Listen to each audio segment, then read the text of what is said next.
প্রিয় দর্শক বন্ধুরা, এই মুহূর্তের জন্য প্রাথমিক থেকে বিরাট জয়। আবারও পঞ্চম শ্রেণীর অন্তর্ভুক্তিকরণ নিয়ে গুরুত্বপূর্ণ মহানির্দেশ। অবশ্যই ভিডিওর মধ্যে সবটা আলোচনা করছি। ভিডিওটি আর্জেন্ট, তাই জরুরি ভিত্তিতে ভিডিওটা কিন্তু তৈরি করতেই হচ্ছে আপনাদের জন্য। ভিডিওটিকে শেষ পর্যন্ত শুনে দেখে বোঝার চেষ্টা করবেন, শেষ পর্যন্ত দেখে নেবেন। চ্যানেলটিকে এখনই সাবস্ক্রাইব করে নিয়ে সঙ্গে থাকবেন জরুরি আপডেটগুলি পাওয়ার জন্য। চলুন কথাবার্তা না বাড়িয়ে আলোচনা শুরু করে দিই। বন্ধুরা, অত্যন্ত গুরুত্বপূর্ণ খবর। কয়েকদিন পূর্বে আমরা দেখেছি যে সরকারের তরফ থেকে পঞ্চম শ্রেণীর অন্তর্ভুক্তিকরণ বিষয় নিয়ে সমীক্ষা এবং স্কুল ভবনগুলি সংস্কারের সংক্রান্ত একটি নোটিফিকেশান কিন্তু সরকারি তরফে চলে এসেছিল এবং তার পরেই পঞ্চম শ্রেণীর অন্তর্ভুক্তিকরণের গুরুত্বপূর্ণ মামলা।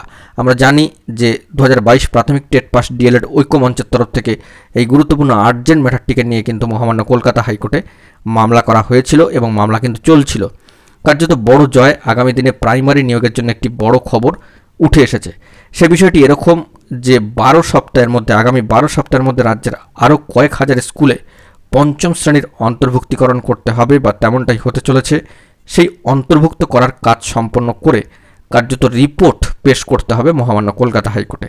এই কাজ সম্পন্ন হলে আগামী দিনে প্রাইমারি নিয়োগের ক্ষেত্রে শূন্যপদ কিন্তু অনেকটাই বাড়বে, কারণ প্রাইমারি সেকশনটা ক্লাস 4 পর্যন্ত প্রাথমিকে অ্যাডেড হয়ে গেলে আরও কিছু শিক্ষকের কিন্তু দরকার পড়বে, অর্থাৎ শিক্ষক নিয়োগের প্রয়োজনীয়তা বাড়বে।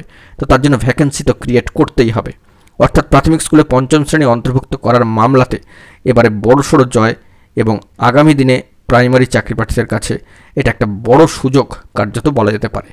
মামলা করেছিলেন 2022 প্রাথমিক টেট পাস ডিএলএড ঐক্যমঞ্চের সম্মানীয় চাকরি প্রার্থীরা।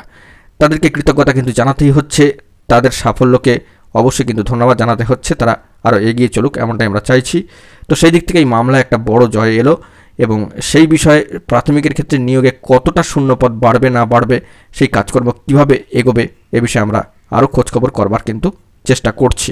এবং এই প্রসঙ্গে আরও একটি বিষয় না উল্লেখ করলেই নয় যে প্রাথমিক টেট পাস 2022 ডিএলএড ঐক্যমঞ্চের করা মামলা, সেখান থেকে জয় এবং সেক্ষেত্রে তাদের ইন্টারভিউ নোটিফিকেশান কত শূন্যপদে আসতে চলেছে সেটাও কিন্তু এখন লক্ষণীয় বিষয়। প্রাথমিকের ক্ষেত্রে অত্যন্ত গুরুত্বপূর্ণ একটি বড় খবর, আপডেট বলা যেতে পারে। প্রাথমিকে বিরাট জয় পঞ্চম শ্রেণীর অন্তর্ভুক্তি নিয়ে।